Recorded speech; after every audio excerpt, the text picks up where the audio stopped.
Okay, good afternoon. How's everybody doing? Post-lunch slumber, jet lag, anybody? Everybody okay? Because this is the setup for the big show, which is coming. We're in the home stretch. It's been an amazing 2 days. I'm Phil Rubin, for anybody who we have not met yet, and I'm really excited to share this whole hybrid keynote, which is kind of a new presentation that we developed for this, builds on a lot of themes that we've heard a lot about over the last couple of days. It fits into the broader theme of how do we move beyond transactional loyalty. And there's so many things that are happening every day that make this relevant for the work that we do, especially if we're sort of being mindful of the world around us. We're calling this brand trust, loyalty, and stakeholder capitalism. I think it's sort of a universally accepted idea today that brand trust and loyalty go hand in hand, right? Everybody okay? We can all accept that, right? How about stakeholder capitalism?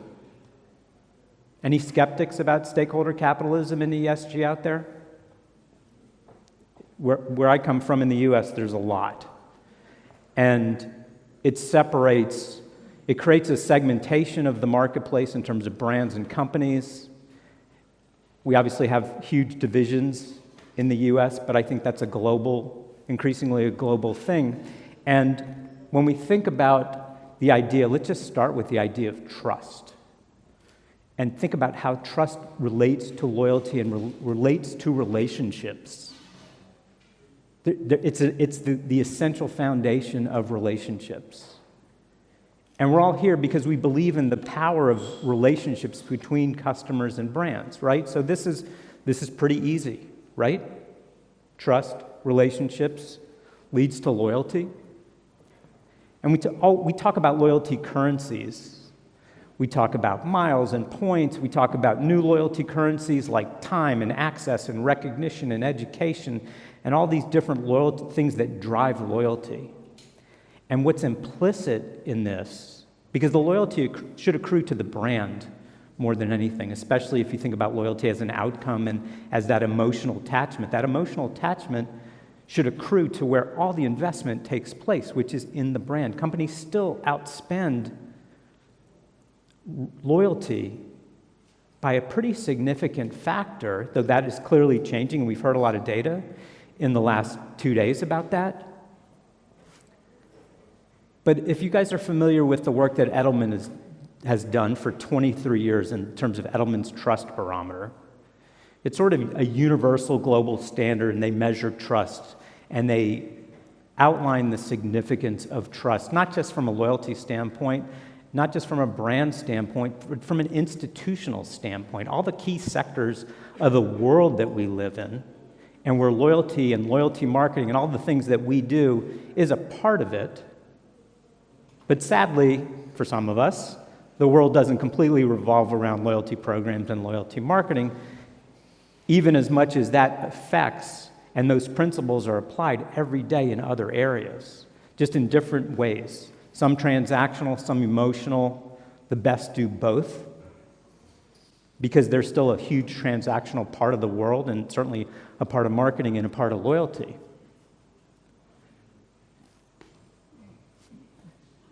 But for better or for worse, and I think it's generally for better, when you think about the different pillars of society, governments, NGOs, nonprofits, for-profits, the private sector, the business sector, has a higher level of trust pretty consistently over the last few years, at least according to the Edelman Pulse Barometer, beyond anything.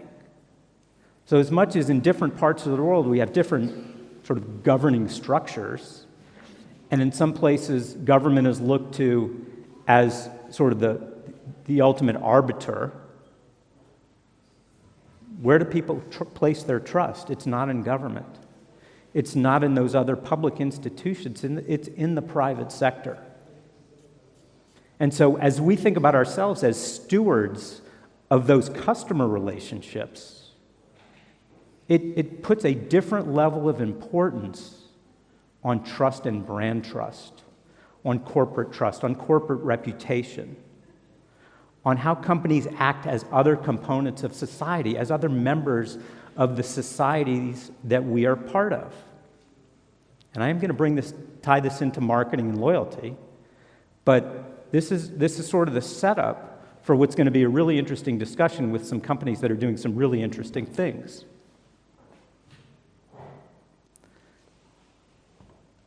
So I wrote this before Silicon Valley Bank.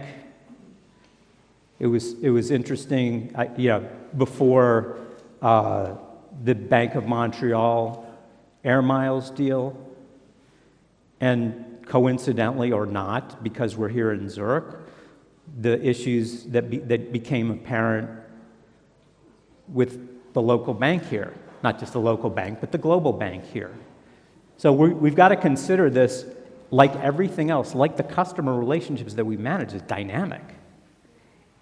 And as was pointed out more than once yesterday in all the recent research, and I'm not going to show as many data points because what I'm going to try and do is tie them together in a way that's relevant and hopefully inspiring, or at least provocative, especially for people who don't buy into this yet.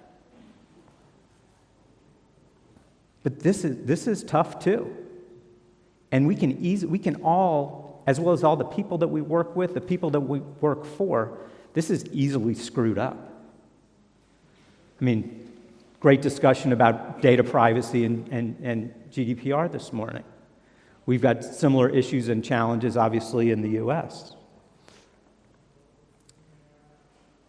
But it was, 3.5 years ago,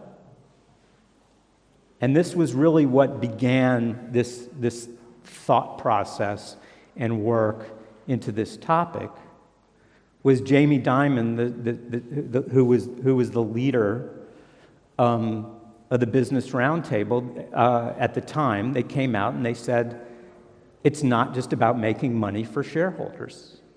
It's about being responsible for all stakeholders. And this really struck me as somebody who grew up in the 80s, went to college in the 80s. Ronald Reagan was president of the US. Stock market was booming. Supply side, free economy, economics were really prevalent. So I grew up, and I still am, like the sort of stereotypical American capitalist. But this struck me partly with age and experience. I won't say maturity. But this is sort of counter to that notion, right? And it's not just a U.S. thing. At Davos a couple years ago, this was the reading, the pre-read for what was one of the prominent themes at Davos. So this isn't just an American on stage. This is a global thing. That we're all global citizens today, right? Like it or not. And so the relevancy is clear. And it occurred to me, if capitalism is for stakeholders, where does loyalty fit in? Because we're sitting here and spending our days, nights, and whatever, our time trying to think about how to drive business through building customer relationships and working toward pursuing this outcome of customer loyalty. And I thought back, it's probably a dangerous thing to ask. I think it was Ian asked about who read Scoring Points, one of the other best books on loyalty. Anybody read The Loyalty Effect by Fred Reichheld? Of course. I think it's the second chapter of the book, he's talking about loyalty, and Reichheld is still, he's got a new book on this related to this topic out, talked about the correlation between employee loyalty and customer loyalty. And we all know that. That's been part of a number of discussions, both on stage and off, over the last couple days. And I'll now tie it into thinking that in my old firm we introduced a while ago now, which is everybody's sort of figuring out, we're the brand, you're the customer, prove your loyalty to us and we'll unlock some value for you, right? That's kind of the age-old loyalty paradigm. We talk about, a mutually beneficial relationship. But most of the brands, let's be honest, you have to prove your loyalty to them versus the reciprocity that in our view and from the research that we did said, no, it's backwards. We've been doing it backwards since late 1970s, early 1980s. It's up to the brand to show loyalty to the customer, and then the customer will reciprocate. And if you think about how you meet people at cocktail parties, that's how it works. The person you have to constantly reintroduce yourself is not a meaningful relationship in your life. Well, the same is true for brands. And so, if we're going to extend this idea of loyalty from the brand to the customer, and we're in an age, the early age of stakeholder capitalism, then that ought to apply beyond customers, obviously to employees. That's not a new idea, 1996. Definitely aging myself, but that's when the loyalty effect, which is still, I would say, is, Ian and I might debate that versus scoring points, but in my mind, that book was profound. And so when you think about it, it's not about loyal customers, it's about loyal brands. Rory and I talked about this on the podcast. There are brands out there that truly have the customer as the object of their loyalty. And the idea is simply, how do we extend this more broadly beyond customers, beyond employees, to suppliers, partners, and all the stakeholders, including communities? This is very linear. This is very logical to me. Maybe that's a flaw. But it was pretty easy to go from start to finish. And of course, we live in a world, and Julia shared in the Ontavo research this morning, that 80% of brands with loyalty programs want to redo them. She also shared that 70% of those outcomes, only 70% of those outcomes are favorable, are satisfying, which says we're batting roughly 500. So we're getting it right about 50% of the time.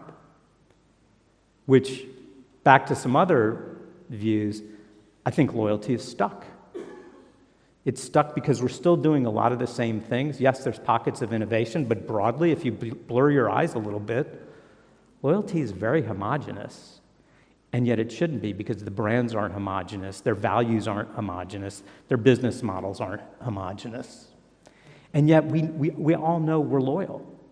It came out in the research today. It came out of Professor in Christina's research yesterday. I mean, it's yes, it varies by country, as Charlie illustrated, but by and large, people view themselves as loyal.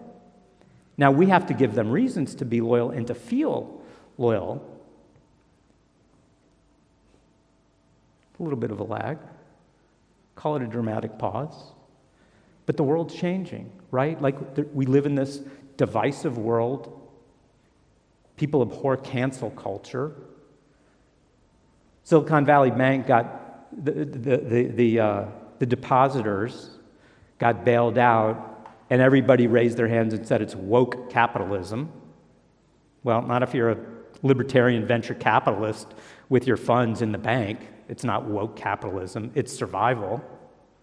It's the ability to continue your livelihood.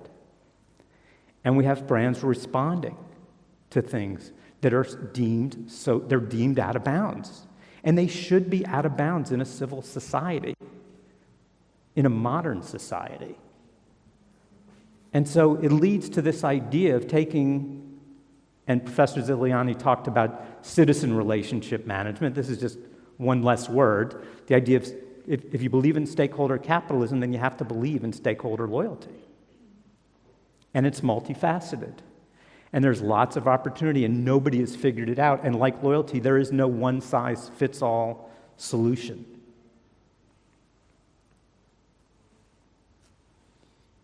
And we have to talk about sustainability, right? It's kind of mild here, granted, it's mid-March. But this is a source of anxiety for a lot of people, and rightly so if you look at the data.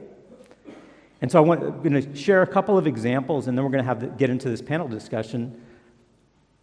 Those of you who were at the sessions this morning heard about Run for the Ocean. So I'm not going to go into great detail about it, but basically it aligns with Adidas' commitment to the environment.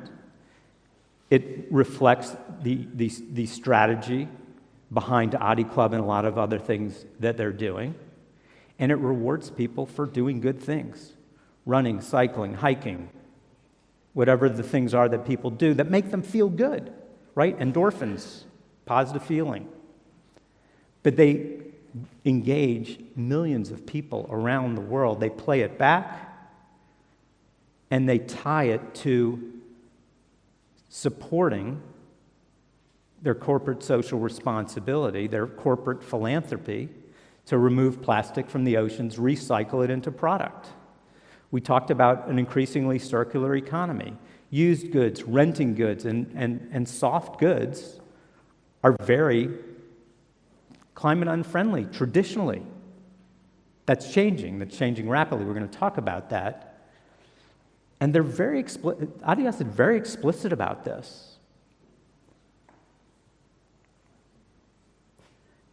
And it leads to business. So in this aspect, a circular economy makes sense. Target is a great example, completely different approach. They've already committed to corporate philanthropy and supporting the communities that their customers and employees and suppliers live in, but they ask people to vote. And people vote to fund local nonprofits focused on education, which is their touchstone. The way for Adidas, it's sustainability. And so there's a number of companies. Al Colibri is here. You're going to hear from Renault, who's a client of theirs. They all have different approaches. Some focus, they're companies that are focused just on employees. But this is the beginning of what I think is going to be a pretty significant opportunity. The research supports it, and we're going to talk about it. Because this is one way to get loyalty unstuck. This is another way to tap into people's emotion. And it's not about marketing. I was fortunate enough to email with Mark Benioff. Sorry, Oracle crowd twist people. When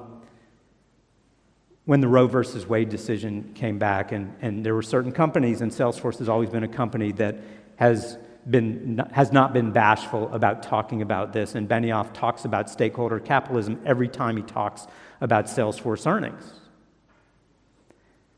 which haven't been as good lately, and he's got a lot of other issues. But this was what he wrote me back, and he said it was okay to share this quote. This is a while ago. I think I originally shared it on a podcast, but it's pretty profound. It says he's got his employees back.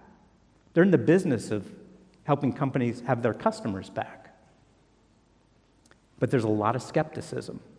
And to me, that's the best thing. If we all violently agreed about this, we would undoubtedly probably not be right.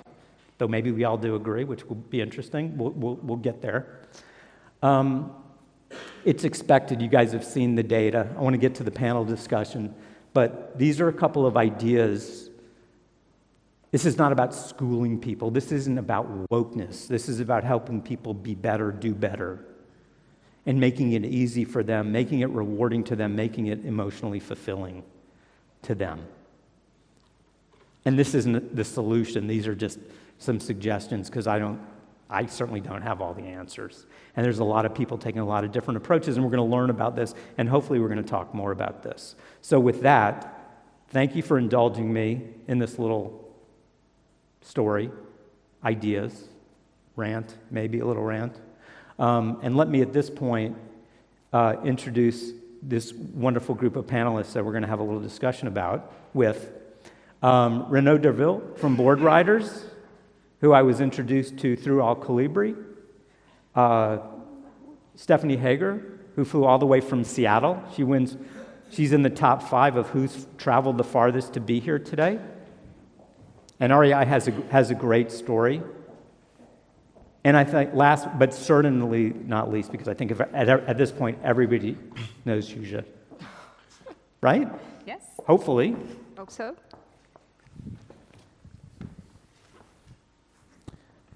I had an iPad somewhere and I don't have it, so we're going to just kind of freelance these questions.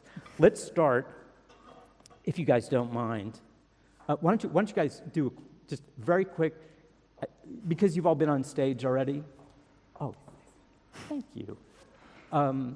Just do a quick intro and give a little bit of background about kind of why you're here, other than the fact that I asked you.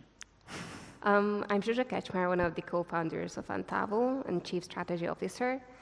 We are a technology provider for loyalty programs. We are like 100 people and only focus on technology. And one of the important things of our technology is that we do more than help brands and retailers reward purchases. We want to help them to reward other things like responsible behavior or recycling or healthy lifestyle. This is what we want to help with, to make their relationship with their customers more expanded and help them to make a world a bit better. And they feel better. And feel better. And the interesting thing, just to add, and then we'll go to Stephanie, there's a concept, and this isn't totally religious, but it is certainly, there's a psychology behind this, and that is, it's one thing to do a good deed yourself. To get somebody else to do something good is even more significant. It's even more profound, and it leads to more goodness because it expands, because it's two good deeds instead of one, which is exactly what we have the ability to do as brands and using these levers of engagement. Stephanie, there's so much to talk about relative to REI. I'll let you get to pick the highlights for the beginning. Sure.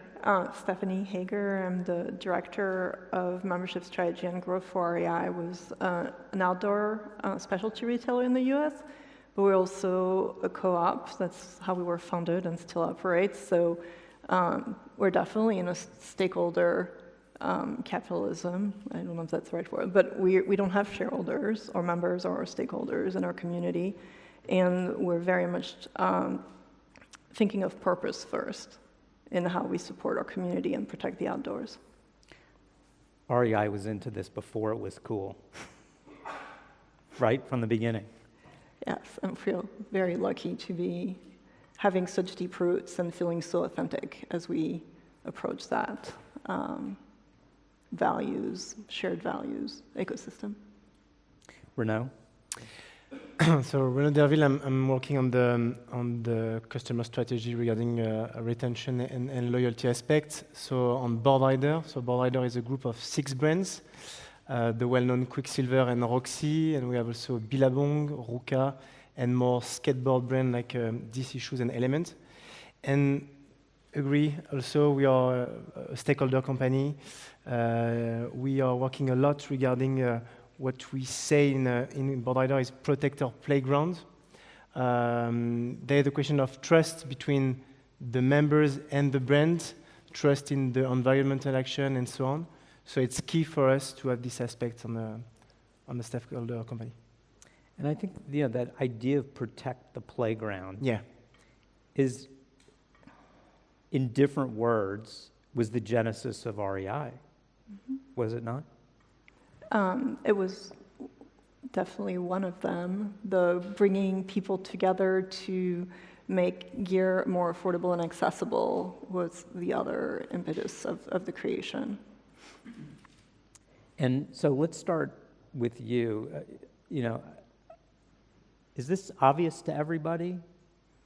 Are there skeptics out here? Please? No? Maybe skeptics don't want to raise their hands. That could be. So we don't want to out any of the skeptics. Okay, there's at least one. That's fair. So Stephanie, you guys aren't new to these kinds of initiatives, but it's still not easy. As a brand, we've been doing that for a really long time. I think figuring out the way to do it to meaningfully engage our members is where the challenge is at. Everybody says they want to do good and they want to participate in your impact and protecting the outdoors, finding the right way to engage them in our mission that is going to be additive and rewarding them for those behavior is not as easy. There's a little bit of a difference between what you say and what you actually do. So I think that's the challenge. We're, again, grateful that we don't face a lot of skepticism on the principle. I think the challenge is for us to find the right levers to really reward and support. I think it's also a lot about supporting our members. You talked about climate change. It's a really big problem. It's potentially overwhelming for a lot of people, and so knowing where to start, what action to take that is going to be meaningful, and then getting a little bit of feedback on how that's tangible and they're actually having an impact is really important. And quantifying that impact. And Renaud, I think one of the things that's so impressive about what you guys do is, to Stephanie's point, you quantify the impact that your customers, that your members have. Yeah, it's what we are doing with All Colibri, and for us it's really important. Each time a members of Quicksilver use point for a specific donation, it's key for us to immediately communicate and say, okay, you have the big picture of the impact on Quicksilver. You are now part of the adventure to protect our playground. So yeah, the transparency, the communication aspect, to be totally transparent of what we are doing, like on daily basics, it's something really important for us. And the metrics are part of the success. Zsuzsa, you could obviously talk a lot about the research, but the other thing that you see in your business is you see a range of brands, and you're part of these conversations with such a range of brands. What's your sort of assessment of the landscape and sort of the level of interest, engagement, and I think importantly, as Renaud suggested, actually doing something? Yeah, it's a challenge to figure this out for this brand. What is the thing that they want to do that goes beyond rewarding transactions? And we see two types of companies. One type of the company has this figured out. It's part of their strategy, and also it's quite straightforward for them what they would do, because their business is connected to sport or even fashion or even health. So for them, it's easier to figure this out. But there are those companies for whom it's not easy to figure out. It's not straightforward, or they haven't hired the right people to figure this out. They hire, for example, loyalty experts or customer experience experts to figure it out. I want to tell you 3 examples of those who already figured this out. Please. These are 3 customers of Untitled. One is Rib Curl. Rib Curl is a surfwear brand. And now they launched the initiative that within the loyalty program you can surf for points. And I like this so much, because it's really about the joy of life, the sport, and it's not about rewarding one other sportswear gear or surf gear. It's about living that lifestyle and being out there in nature. Another example is a German brand called Bergzeit, who sell mountain wear. For them, it's very similar too. They reward if you go out hiking. And if there is no mountains around, they have a solution too, because there are these weekend challenges for walks. Our technology integrates with Strava, and Strava is able to measure altitude change, so they can actually check if that mountain was climbed. And this is how they support active lifestyle. And the third example I wanted to bring is from League. League is a health company, app in the US, and it's for employees of big companies, and they use gamification to keep the employees of these big companies healthy. So they can encourage if you drink enough water.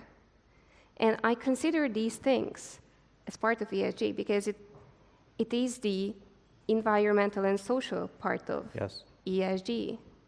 This is how these companies can influence the life of people. And I'm glad you mentioned that one, because like loyalty, it's not a program. It needs to reflect the enterprise, right? And I think, that's where the integration, and there's been a lot of good discussion about some great examples of integration across the enterprise. That's again kind of another argument in support of thinking like this and figuring out how to actually do things from an enterprise level, which again is like that. I mean, it's internal, but it is employees. It does have the opportunity to bring in suppliers, because supply chain in a lot of companies. I had a conversation with a fast casual restaurant chain with thousands of stores. And their approach to this is it's all about sourcing. And the climate impact of their business has way less to do with people driving or delivery.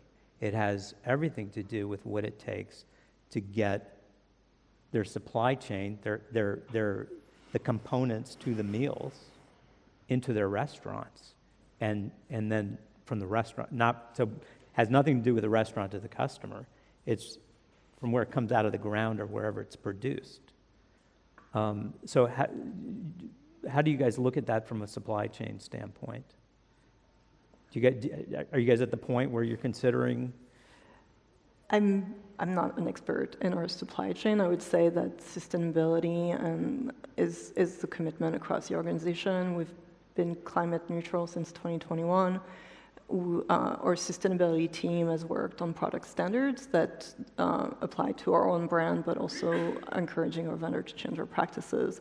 The way we're looking at it is from a membership standpoint, how can we contribute? And that's where our focus on resupply, which is our used gear program, that is for a member, where we've had garage sales in the past with used gear, and we went online and we've started trade-in just for our members. And so that's encouraged them to contribute by bringing back their gear so it doesn't end up in the landfill and can be used again and have a new life, which then enable other members to give a second life to that gear. So it's how do we amplify the priorities that we've established. I think it's really important to be authentic and consistent with what the brand stands for. Who do you guys look to for inspiration for these efforts? It's easy for us to look at what we think of as loyalty leaders and who are doing great things, right? I mean, there are books written about the Nordstrom way. We mentioned the Tesco book. This is such a new area. Are there any brands out there that we haven't mentioned today that you guys think of that you think are really sort of setting the right example? I'm looking at the inspiration everywhere. I'm a part of many loyalty programs, I have to tell. My mobile is always reminding me that I should delete more apps because I have many, many loyalty apps on my phone. And it's a lot of inspiration out there, even for those companies where you would think it's not amazingly inspiring but more commercial, like H&M. For me, they were the first ones who introduced recycling of these clothes. And in our work, even though we don't provide education as a full-time job, but we have a software as a full-time job, whenever we do some kind of like this report, I knew that I wanted to ask people about ESG because that was close to my heart. I knew that it needs to be talked about. I knew that it will reach thousands of people.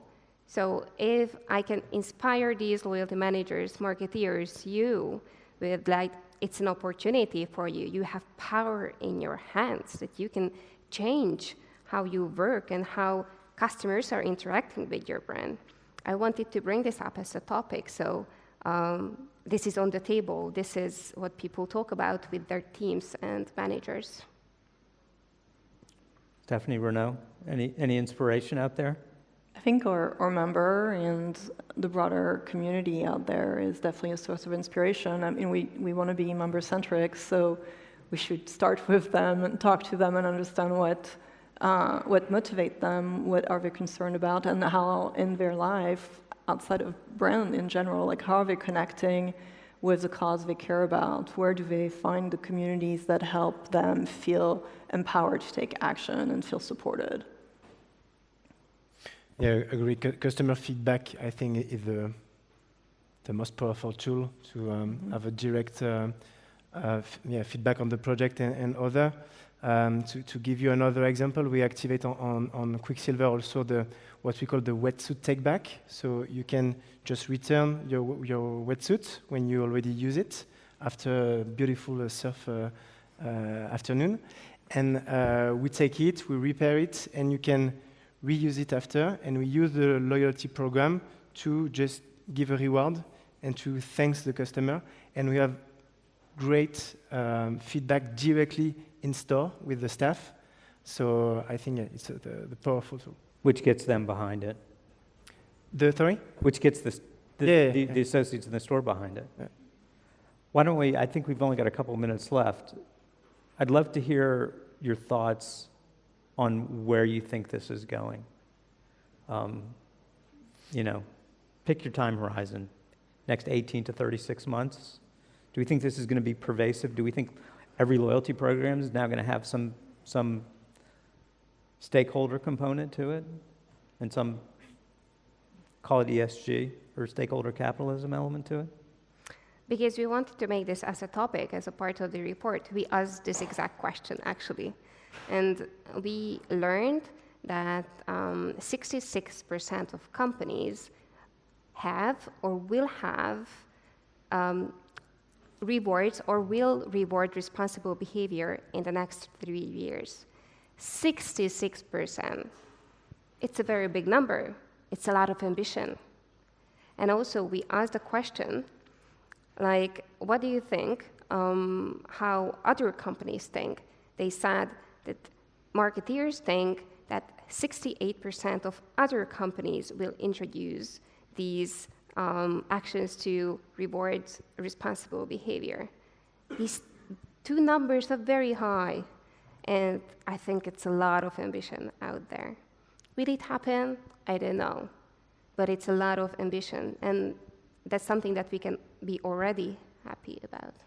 This is probably one of the things that is easily refuted, in the sense that just like sort of asking people to raise their hands with skepticism, the inverse is true, right? If you ask people, are you going to do something about this? Are you going to address these areas in the next few years? Of course, most people are going to, even if they don't, they want to say yes, right? Mm-hmm.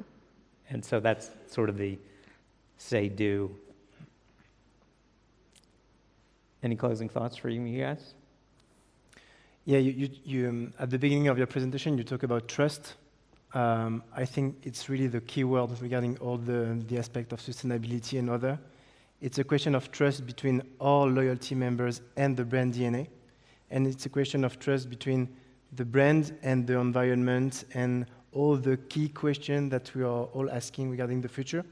So we have to make sure the trust keep the same between customer, brand, and playground around us. That is perfect, because it is all about the brand. Yeah. And, there's so much debate about brand purpose. Do brands have, is purpose a thing? Is purpose not a thing? It's sort of a parallel, or maybe it's a circular argument. And certainly it's easier for some brands than others, because that brand DNA, as Renaud said, it's defined.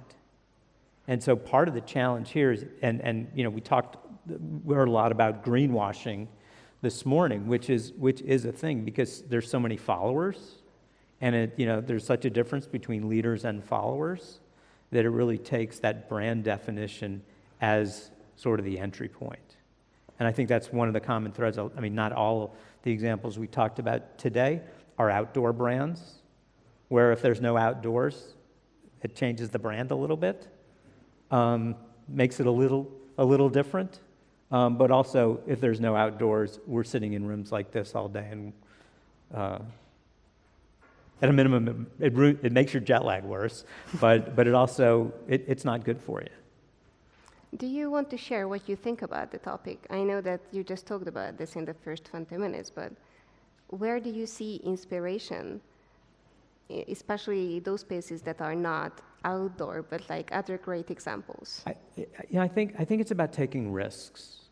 You know, I studied finance before I studied marketing, and I think it parallels loyalty.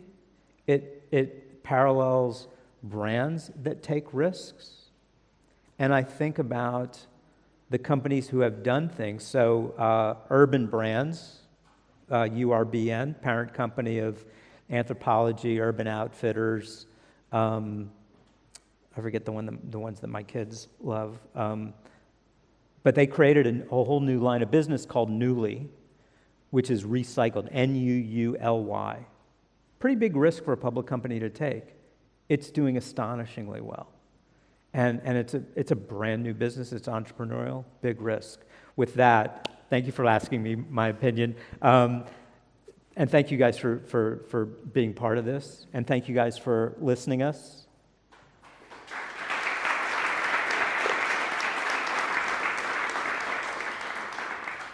Thank you. And stick around, the best is yet to come. Oh, we have time for Q&A? One question. Who's got the best question? Raise your hand. How about taking the data and doing real-time clienteling on the floor of the store? Say that again? Taking the data, enabling the associate to do real-time clienteling and servicing the customer on the floor of the store. So connect that with this. With anything, in terms of the next 18 to 24 months, providing personalized service, making the store associate more effective in servicing the customer on the floor of the store. Okay, there's a sustainability thread there, David. Anybody have a question about this idea of ESG, stakeholder capitalism, and brand trust? Well, you asked what is the next, what's coming next. Well, in the context of this. No, I didn't want to ask one of those questions. All right. Well, now you know why nobody gets to ask a question today. No, sorry, please. So you talked about stakeholder loyalty. The first session yesterday was about happy staff. Means happy customer, means happy shareholder. Why very few loyalty schemes actually allow employees to participate? It's a problem. And it's always, I mean, I used to be in the business of designing those programs, it would always be something we ask, how do we version this for employees? Because like the Reichheld quote said, it's a challenge. Now, there are companies that allow employees to participate, and I was thinking about this listening to Stephanie talk about REI this morning. And I started my career at the original Macy's. And we used to say, like half kidding, because especially like right out of college, you'd take your paycheck to the credit department and pay your bill with it, and they'd give you the cash back. Because we weren't making very much money. But we were buying clothes because we were just out of college. And you know, you think about REI, like the people that I know that work at REI stores, they love the outdoors. And it's sort of a means to an end, as much as it is a means to a paycheck. You know, that the end being not the paycheck, the end being I get to work in the place that celebrates all the things I love. So, you know, that's where you sort of hopefully are able to connect passion of people internally as much as the passion of people that dig your brand to be able to do that. One thing we did when we relaunched the program last year is we gave every employee, included at each quarter, $20 to either buy a membership, if they were not already a member, or gift one to somebody that they cared about or wanted to introduce to REI, because they're part of our stakeholders. Ideally, we'd love for all of them to be member employees or employee members. the shared passion is there. At least I can speak for myself and a lot of others. We choose to work there because we truly believe in the mission, and that gets us going. I think actually companies fear sometimes of their employees, right? So the number one reason for loyalty program fraud is the employees. Yeah. And if there is no great loyalty strategy figured out, then it's still a threat. I think everything depends on the loyalty strategy, so employees can be on your side and not the source of fraud. Shrinkage. Renaud, anything to add? No, agree. I think we have the fear aspect of the company. It's a key point, and we have to unlock this aspect to open new horizon. And what is the source of that fear? It's a lack of trust. Yeah, it's linked to the trust, yeah. There's our case. Thanks for listening. We are appreciative of you guys being here, and hope it was helpful, valuable.